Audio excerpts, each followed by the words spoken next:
I remember the exact moment my sister tried to erase my father. It started with a phone call that felt too calm to be real. "Dad died last night," she said, her voice steady, almost rehearsed. "The funeral is on Friday. He left everything to me. You won't be getting anything." There was no pause, no tremor, no grief, just ownership. I didn't answer her right away. I let the silence stretch, not because I was shocked, but because I was watching something unfold in real time. Not the news of a death, something colder, something calculated. I turned my head slightly. My father was standing 3 feet from me, leaning against the kitchen counter, holding a cup of tea that had already gone cold. He didn't move, didn't interrupt. He just listened. Every word. I muted the call. For a moment, neither of us spoke. He didn't look angry. That would have been easier to understand. Anger has edges. It burns and fades. What I saw instead was heavier, something quieter. Disappointment, maybe. Or recognition. "So," I said quietly, "I guess I'm officially disowned." He exhaled slowly, like a man confirming something he already knew. "No," he said, his voice calm, almost distant. "She just told you who she really is." There it was. Not shock, not denial. Confirmation. I unmuted the phone. My sister was still talking, like she had been given a stage and didn't intend to step off it. She mentioned lawyers, documents, accounts already being handled. She even laughed once, soft, dismissive, like I was a formality she had to clear before moving on. "I've already spoken to the advisor. The house will probably be listed by next week. It's just easier this way." Easier. That word stayed with me. My father stepped closer, his footsteps slow, measured. He didn't rush. He didn't raise his voice. When he spoke, it wasn't loud, but it cut clean through everything she was saying. "It's you," he said, calm and steady, "who just lost everything." Silence. On the other end, the line went dead. No goodbye, no denial, just absence. My father set his cup down on the counter with a soft, deliberate motion, like he was placing something fragile into its final position. Then he walked to the window and stood there staring out into the yard like it might offer him something we couldn't say out loud. I didn't follow him. Some moments aren't meant to be interrupted. "She really thinks I'm dead," he said after a while. I leaned back against the chair, arms crossed, eyes still on the phone in my hand. "She wants you to be," I replied. That was the truth of it, and the truth had been building for a long time. After our mother died, something in my sister changed. Not all at once, not in a way you could point to and say, "There, that's where it began." It was slower than that, more precise. She became attentive in a way that felt helpful at first, took over paperwork, organized accounts, scheduled appointments. She was present when my father was recovering from surgery, guiding conversations, speaking on his behalf when he was too tired to argue. It looked like care. It wasn't. It was control. By the time anyone noticed, it was already structured. She had access to everything: banking, legal documents, even medical decisions. Power of attorney had been signed during a moment when my father trusted her more than he questioned her. He told me later he remembered the exact second it stopped feeling right. Not wrong, just off. A tone in her voice, a sentence that sounded less like concern and more like instruction. He didn't confront her. That's not who he is. He observed, collected, waited. 2 months ago, he came to me without warning. No build-up, no explanation, just a quiet knock on my door late in the evening. "I need your help," he said. That was it. We sat at the same table I was standing by now, same chairs, same silence between sentences. He told me everything. Not emotionally, not dramatically, just facts. "He's positioning herself," he said, "legally, financially, quietly." I asked him what he wanted to do. He didn't answer immediately. He looked down at his hands, then back up at me. "I want to see how far she'll go." That was the beginning. Not of revenge, of clarity. We didn't argue about it, didn't debate morality or consequences. Some decisions don't arrive as choices. They arrive as inevitabilities. "What do you need from me?" I asked. He met my eyes. "I need you to let her believe I'm gone." The room felt smaller after that. There are lines you don't expect to cross until you're already standing on the other side of them. This was one of those moments. "You're talking about disappearing," I said. "I'm talking about stepping out of a system she thinks she controls." There was no hesitation in his voice, no anger, just precision. "And when she acts?" I asked. He gave a slight nod. "We document everything." That was the plan. Not loud, not reckless, controlled, calculated. We didn't rush into it. Every step was deliberate, every detail considered. He contacted someone he trusted, a lawyer who owed him more than a few favors from a past life neither of us talked about much. What followed wasn't simple, but it was clean. Paperwork was arranged, records were adjusted, a death was documented. On paper, my father was gone. In reality, he was standing in my kitchen, listening to his daughter try to inherit a life he hadn't finished living. I looked at him now, still by the window, still calm in a way that made everything feel heavier. "Still want to go through with it?" I asked. He didn't turn around. "She buried me for an account balance," he said quietly. "Let's see what she does with the grave." I nodded once. That was enough. Because at that point, this wasn't about stopping her. It was about letting her reveal herself completely. And people like my sister don't stop halfway. They escalate. They justify. They believe they're already entitled to the ending. What they don't see is the moment the story shifts, the moment control slips, the moment someone stops reacting and starts watching. I picked up my phone again, staring at the blank screen where her call had ended. No messages, no follow-up. She thought it was finished. It hadn't even started. And somewhere between the silence she left behind and the calm my father carried into the next room, I understood something I hadn't fully seen before. This wasn't going to be loud. There would be no shouting, no confrontation, no dramatic unraveling. Just time and truth, and the quiet kind of consequences that don't need to announce themselves to be felt. I set the phone down carefully. "All right," I said. "Let's watch." The next morning, everything moved faster than I expected. Not on our side, on hers. By 9 a.m., my sister had already begun building her version of reality. I could see it in the notifications alone. Emails, missed calls, forwarded documents. She wasn't waiting for confirmation. She was creating it. "She's efficient," I said, scrolling through my phone. My father sat across from me at the table, a fresh cup of tea in his hands this time, steam rising slowly into the quiet air. "Efficiency isn't the same as intelligence," he replied. I didn't respond, because what she was doing wasn't careless. It was aggressive. Within hours of that call, she had contacted Dad's financial advisor. I knew because the man had emailed me directly, his tone cautious but curious. He'd been informed of my father's passing and was requesting confirmation before proceeding with asset transitions. I didn't answer him. Not yet. We weren't there to stop anything. We were there to watch. "She's moving early," I said. "She thinks speed will protect her," my father replied. "It won't." And it didn't take long to see how far she was willing to go. By midday, she had reached out to the real estate office handling the lake house. That property wasn't just valuable, it was emotional. Our mother loved that place. She used to say it was the only place where silence felt like peace instead of absence. My sister listed it without hesitation. No delay, no discussion, just paperwork. "She's not even waiting for the funeral," I muttered. My father didn't look surprised. "She's not grieving," he said. "She's executing." There was something almost clinical about it. Every move she made followed a pattern: assert control, establish authority, eliminate obstacles.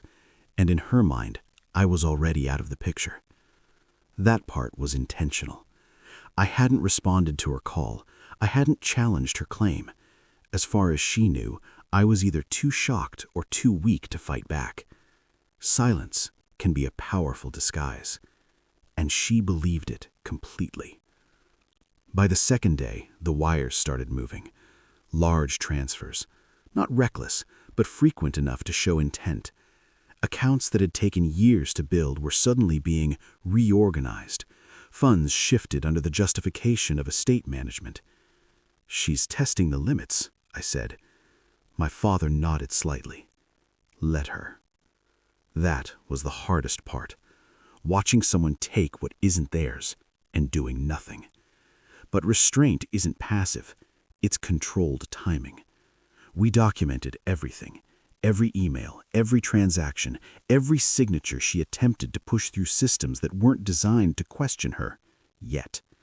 Because at this stage, she still believed she was ahead. On the third day, she sent me a message. Short, direct. "I'll need you to sign a release form. It's just a formality." I read it twice, not because I didn't understand it, but because of how clean it was. No emotion, no pretense of sympathy, just a request framed like an obligation. I showed it to my father. "She's consolidating," he said. I typed a response, then erased it, then typed another, then erased that too. Finally, I sent 3 words. "Send the documents." Nothing more, nothing less. He glanced at me, a faint trace of approval in his expression. "Good," he said. An hour later, the files arrived. Legal language, dense, structured, designed to look official enough that most people wouldn't question it. But I wasn't most people, and neither was he. "She's using a template," I said, scanning through it. "Modified, but not original." "That's where confidence slips," he replied. "Borrowed authority." The document essentially stripped me of any claim to the estate. It assumed she had full control. It assumed I would comply. It assumed wrong. I didn't sign it, but I didn't reject it either. I let it sit, because the longer she believed I was considering it, the more comfortable she would become, and comfort makes people careless. By the 4th day, she escalated. A new document. This one, different. A will, or at least something pretending to be one. I stared at it longer than the first, not because it was convincing, but because of what it represented. "She's crossed the line," I said quietly. My father didn't need to ask what I meant. Forgery isn't a mistake, it's a decision. "She thinks she's untouchable now," he said. I placed the document down carefully. She's about to find out she's not. This was the moment the plan shifted from observation to inevitability. Up until now, everything she had done could be explained away. Miscommunication, assumptions, even poor judgment. But this was intent, clear, documented, traceable. And once intent is proven, everything else follows. "She'll push further," my father said. "She already has," I replied. But we both knew he was right, because people who take this kind of risk don't stop when they cross the line. They redraw it. The next morning, the notification came in, not from her, from a system. A filing confirmation. I opened it slowly, reading each line with the kind of attention you give something that matters more than it looks. "She filed it," I said. My father looked up. "What exactly?" I met his eyes. "She filed a death-related tax submission." There was a brief pause. Not shock, recognition. "That's faster than I expected," he said. "She's trying to close everything before anyone asks questions." He leaned back slightly, exhaling through his nose. "She just made a mistake she can't undo." And that's when I understood. Everything up to this point had been contained, private. But this moved beyond us. Because systems don't rely on emotion. They rely on patterns. And she had just created one. "She used your number," I said. He nodded once. "Of course she did." There was no panic in his voice, no urgency, just a quiet certainty. "She thinks she's finalizing things," I added. "She's flagging herself," he corrected. And just like that, the balance shifted. Not visibly, not immediately, but underneath everything she had built, something had already started moving against her. She didn't know it yet, couldn't feel it, but it was there. I closed the file and set the phone down on the table. "Do we intervene?" I asked. He shook his head. "No." "Why not?" "Because now," he said, his voice calm and precise, "we don't have to do anything." That was the difference. Up until this point, we had been collecting, observing, waiting. But now the system would take over. And systems don't get emotional. They don't hesitate. They don't negotiate. They process. I leaned back in my chair, letting the weight of that settle in. "She really believes she's winning," I said. My father looked toward the window again, the same place he had stood when this started. "No," he said quietly. "She believes it's already over." There's something dangerous about that kind of certainty, because when someone thinks the story has ended, they stop paying attention to how it's actually unfolding. And my sister had stopped paying attention a long time ago. The knock came earlier than expected. Not loud, not aggressive, just precise. I looked up from the table, already knowing what it meant before I even moved. Some things don't need confirmation. You feel them in the shift of the room, in the way silence tightens just slightly before something enters it. My father didn't ask who it was. He simply set his cup down. "Go ahead," he said. I walked to the door, each step measured, not rushed. When I opened it, 2 men stood there. Dark suits, neutral expressions. The kind of presence that doesn't announce itself, but doesn't need to. "Mr. Brooks?" one of them asked. I nodded once. "We'd like to ask you a few questions." I stepped aside without hesitation. "Of course." They entered quietly, scanning the room without appearing to. Professionals, controlled, focused. They weren't here for a conversation, they were here for confirmation. My father remained where he was, seated now, calm in a way that made everything else feel almost irrelevant. One of the agents glanced at him briefly, then back at me. "Can you explain the recent activity connected to your father's Social Security number?" There it was. No accusation, just a question placed exactly where it needed to be. I didn't answer immediately, not because I was unsure, but because timing still mattered.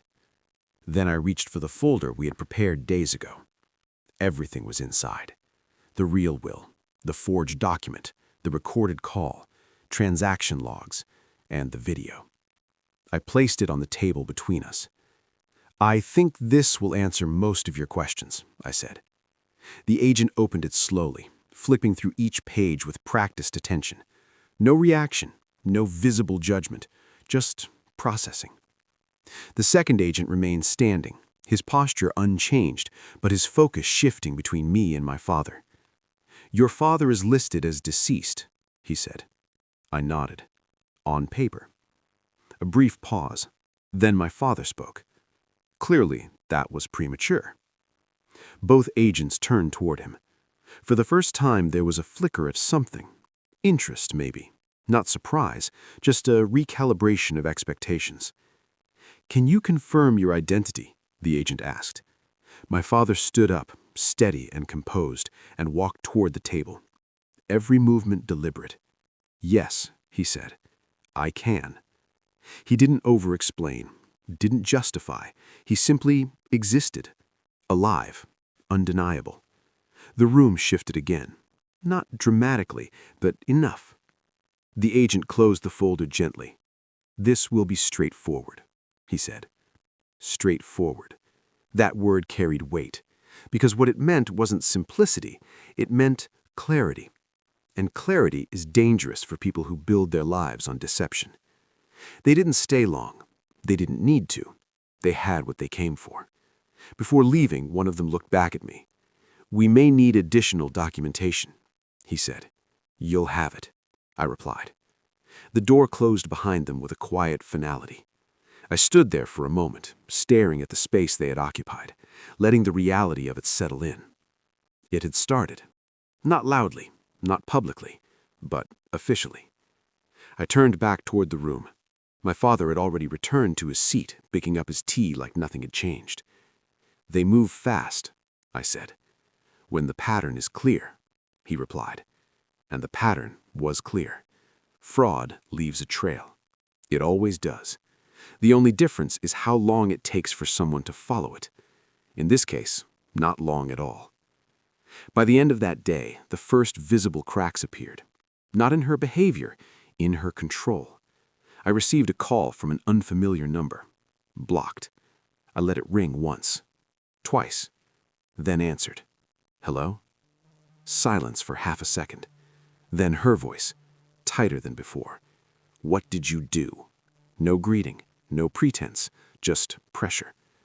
I leaned back slightly in my chair. Good to hear from you too, I said calmly. Don't do that, she snapped. My accounts are frozen. There it was, the first fracture. They're saying there's an issue with the estate, that the will isn't valid, that Dad's... She stopped herself. Interesting. That Dad's what? I asked. Silence. Then quieter. They're saying he's alive. I let that sit between us. Let her feel the weight of it. He is, I said. Another pause. Longer this time. Not confusion, calculation. You knew, she said. It wasn't a question. Yes. Her breathing shifted slightly on the other end. Faster. Controlled but slipping. Then where is he? She asked. I smiled faintly, though she couldn't see it. That's not your concern anymore. Her tone changed again. Less aggressive, more strategic. Okay, she said slowly, then we need to talk about this. We're talking. No, she replied, I mean properly. You and me, without complications. I understood what she was doing. Repositioning, trying to regain footing. It's a little late for that, I said. It doesn't have to be, she pushed. Look, maybe we handle this privately. You take the house, I keep the rest. We don't need to involve anyone else. There it was. Negotiation. Not apology, not accountability, just adjustment. You filed a death certificate for a living man, I said quietly. That's not something you settle over a phone call. I was trying to fix things, she snapped. No, I corrected. You were trying to take them. Silence again. But this time it wasn't empty. It was heavy. You don't understand what he put us through, she said, her voice dropping. Maybe she believed that. Maybe she needed to. But it didn't change anything. This isn't about the past, I said. This is about what you chose to do now. Her tone hardened instantly. You were always like this, passive, weak, waiting for someone else to act. I didn't react, didn't interrupt, because I'd heard it before. Different words, same meaning. And every time she had mistaken something important. Silence isn't weakness, it's restraint. And restraint, when used correctly, becomes control. You're right, I said softly. I did wait. A brief pause. Then I added, just not the way you thought. She didn't respond, didn't argue, because somewhere in that sentence she understood. Not everything, but enough. This isn't over, she said finally. No, I agreed. The line went dead. I set the phone down slowly, letting the quiet return to the room. My father looked at me from across the table. She's feeling it now, he said. Not fully, but it's starting. And that's how it happens. Not all at once, not in a single moment, but in pieces. Control slipping, certainty fading, reality pressing in from all sides until there's nowhere left to stand without facing it. She'll push again, he said. I know. And when she does, I met his eyes. We let her. Because the truth was simple. She hadn't stopped yet. And people like her don't stop when they're caught. They stop when there's nothing left to take. The call came the next morning, but it wasn't her voice this time. It was her lawyer. And I could hear immediately that something had shifted. Mr. Brooks, he said carefully, "I need to confirm a few urgent matters regarding the estate filings." I didn't answer right away. I already knew why he was calling. "They've frozen the accounts," he continued. "There are discrepancies flagged with the death certification and tax submissions." Discrepancies, a polite word for collapse. "I understand," I said calmly. There was a pause on the other end, like he wasn't expecting that tone. "You may not fully grasp the seriousness of the situation," he added. I looked toward the kitchen. My father was sitting there reading a paper like none of this existed beyond the room. "I do," I replied. "That's why I'm not surprised." Another pause. Then his voice lowered. "Your sister is insisting this is a misunderstanding, that there was emotional distress involved, possibly procedural error." I almost laughed. Almost, but not because it was funny, because it was predictable. "There's no misunderstanding," I said. "There's documentation." That word changed the tone instantly. Documentation, not accusation, not argument. Proof. "I'll need copies of everything you have," he said. "You'll get them, through proper channels." The call ended shortly after that. No resistance, no negotiation, just withdrawal. My father folded the newspaper and set it aside. He said, "They're distancing themselves." I replied, "They have to." And that was the truth of it. Once the system sees risk, it doesn't argue, it separates. By midday, the first public ripple appeared, not in headlines, not yet, but in silence. Accounts locked, transfers reversed, emails unanswered. Then came the call from my sister again. This time, no blocked number, no hesitation, just urgency. "What did you do?" she asked immediately. Same question, different tone, but now there was something underneath it. Fear. I didn't answer right away. I let her sit in it. "I didn't do anything," I said finally. "That's not true," she snapped. "My lawyer says there's an active investigation." "Correct." Silence. Not long, but heavy. "You went to the authorities," she said. "I provided information," I corrected. "You set me up." There it was, the shift. Not denial anymore. Blame. "You did this to yourself," I said quietly. Her breathing changed on the other end, sharper, unstable. "You think you're smart, you think you're justified, but you don't understand what this will do to me." I leaned back slightly in my chair. For a moment I said nothing, because that part always reveals everything. Not the accusation, but the assumption that consequences are negotiable. "You already did it." Silence again. Longer this time. Then her voice dropped. "Okay," she said slowly. "Then let's fix this, quietly. We can undo it. You don't have to push this further." There it was again, control disguised as compromise. "I can make this easier for you," she added quickly. "We can say it was confusion, medical misunderstanding, a clerical issue. People will believe it if we handle it right." I closed my eyes for a moment, not because I was tired, but because I had heard this exact pattern before. Every time she lost control, she tried to rewrite reality. "You filed for assets you didn't own. You submitted a death claim for someone who's alive. You used his identity in financial systems. That's not misunderstanding." "It was paperwork," she insisted, voice rising now. "People make mistakes." "No," I said. "People make decisions." That line landed. I could feel it through the silence. Then her voice changed again, less controlled, more desperate. "You're doing this because you've always hated me, because you've always been jealous of how Dad listened to me more." That was new, or at least newly convenient. "I'm not doing this because of emotion," I said. "Then what is it?" she snapped. "Evidence." Silence. Even she couldn't argue with that, because evidence doesn't care about perspective. It just exists. My father stood up from the table and walked toward the window again. He always did that when things reached a certain point, like he needed distance from what was already decided. "She's going to escalate again," he quietly said. "I know," I replied. And I did, because people like her don't stop at exposure. They push harder, not smarter, harder. That afternoon, it happened, exactly as expected. A new filing, emergency motion, attempted estate override, aggressive language, fast submission, poorly disguised urgency. "She's trying to force authority," I said, reading the notification. My father didn't turn around. "It won't work," he said. And it didn't, because once the system is engaged at this level, force becomes irrelevant. Only structure matters, and her structure was already collapsing. By evening, I got a message from the lawyer again. This time, shorter. "We can no longer represent your sister in this matter." That was it. No explanation, no apology, just exit. I showed it to my father. He read it once, then nodded slightly.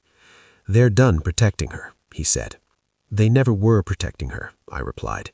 "They were protecting themselves." That night, the house was quieter than usual. Not peaceful, just waiting, like something unfinished was still in the room. Then my phone rang again. Private number. I answered immediately.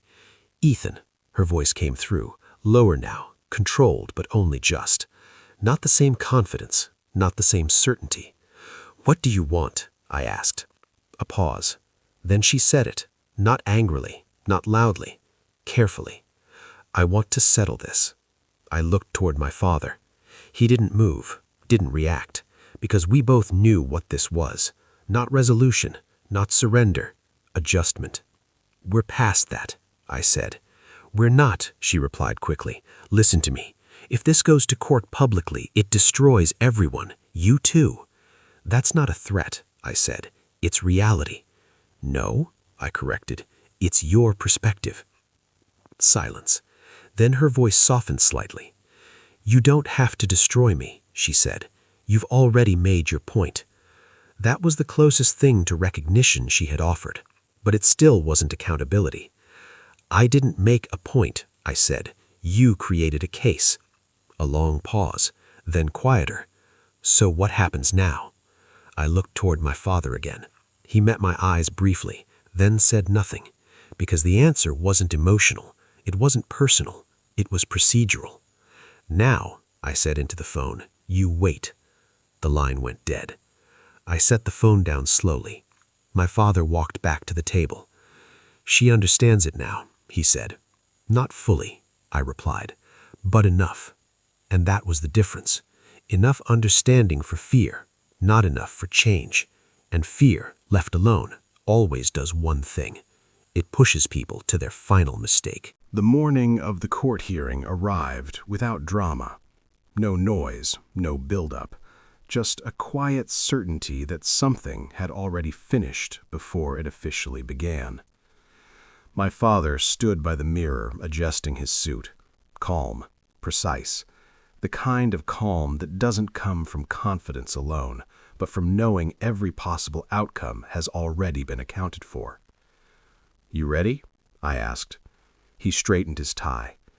"I've been ready since she made her first move," he said. That was the last thing he said before we left. The courthouse didn't feel like a place where stories ended. It felt like a place where they were finally recorded correctly. Inside, everything moved in controlled silence. Lawyers whispered, papers shifted, people avoided eye contact like guilt could be transferred through attention. And then she walked in. My sister. Different now. Not the same energy that had started this.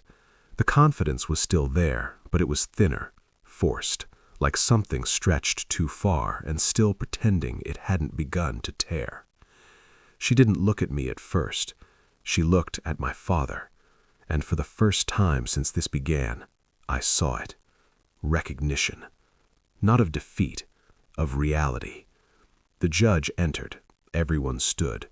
The room settled into order again, as if chaos had never existed outside these walls. Case began. Procedures first. Statements. Documents. The lawyer representing her tried early defense strategies, miscommunication, emotional distress, procedural misunderstanding. But every argument hit the same wall. Evidence. Clean. Organized. Undeniable. Then came the moment they had been avoiding since this started. "Mr. Brooks," the judge said, looking toward my father, "please state your identity for the record." the room shifted slightly, not physically, but emotionally, because this was the point where truth stopped being theoretical. My father stood, slowly, calmly, and walked forward, every step deliberate. No hesitation, no performance, just presence. "I am Daniel Brooks," he said. His voice didn't echo. It didn't need to. It carried. The room went still. Not loud shock, not chaos, just the kind of silence that forms when reality overrides expectation. The judge adjusted his glasses. "And you confirm you are the individual previously declared deceased in estate filings?" My father didn't blink. "I was never deceased," he said. That was it. Simple. Final. Across the room, my sister didn't move, but I saw it. The first crack. Not visible to everyone, but enough. Enough to change breathing, enough to change posture, enough to shift everything she thought she still controlled. The prosecution began presenting evidence, the forged documents, the unauthorized transfers, the tax filings, the recorded calls, each one placed on the record like a stone dropped into still water. No reaction from the judge, just annotation, absorption, processing. Then the video played. My father, alive, seated in the same kitchen where everything had started. Calm voice, clear statement, no ambiguity. "I have not authorized any transfer of my estate," he said in the recording. "I have not signed any new will. I am alive and fully capable of managing my affairs." It wasn't dramatic. It didn't need to be, because truth doesn't require tone. When it ended, the silence in the courtroom deepened. Even the defense attorney didn't immediately speak. There are moments in legal rooms where arguments stop being arguments. This was one of them. The judge leaned back slightly, then forward again. "Counsel," he said, looking toward counsel, "do you wish to continue?" The question wasn't procedural. It was final. The defense attorney looked at my sister, then back at the judge. "No further submissions," he said quietly. That was the collapse. Not emotional, structural. My sister finally turned her head slightly toward my father, just enough, not fully, not openly, but enough for me to see it. The realization. Not that she had lost, but that she had never been in control at all. The judge began his ruling, his voice steady, measured, unavoidable. "The court finds clear evidence of fraudulent estate claims, falsified documentation, and unauthorized financial actions taken under false legal assumptions." Each word landed with weight. Not anger, just conclusion. "Assets will be restored to the lawful owner." Pause. "Legal costs will be assigned to the defendant." Another pause. "And given the nature of the actions taken, he is hereby permanently disqualified from any current or future claim to the estate." Permanent. That word changed the air. Not loudly, but completely. My sister's hands tightened slightly on the edge of the table. Not shaking, not breaking, just holding. Like holding on could still change something that had already ended. The judge finished speaking. Gavel came down. Soft. Final. Not dramatic. Just official. Case closed. For a moment, nobody moved. Then slowly, people began to stand. Papers gathered. Chairs shifted. The room returned to motion like nothing just been erased from it. But something had. My father turned slightly toward me as we stepped back. "Not loud," he said quietly. "No," I replied. "Clean." He nodded once. "That's better." We walked out together. Behind us, the noise of the courtroom returned, but it didn't follow. Outside, the air felt different, lighter, not because anything was forgiven, but because everything was resolved. We didn't speak for a while, just walked, until he finally broke the silence. "She thought she was rewriting everything," he said. She was, I replied, but only on paper, he added. I nodded, and paper doesn't fight back. We reached the car. He paused before getting in, then looked at me. There's something your mother used to say, he said. I waited. She said silence only looks empty to people who don't understand it. I didn't respond immediately, because I already understood what he meant. We got in and drove. No celebration, no relief, just completion. Back at the house, nothing felt different at first. Same walls, same rooms, same quiet. But it wasn't the same silence anymore. It had meaning now. Later that evening, he handed me an envelope. No explanation, just placement. Inside was a deed, a property I recognized immediately. The cabin, the place she used to say belonged to all of us. Now it belonged to me. She wanted you to have it, he said. I looked at the paper for a long moment, then at him.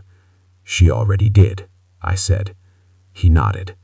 And for the first time since this began, neither of us were watching anything unfold, because there was nothing left to watch, only what remains. And what remains after everything else is gone is truth.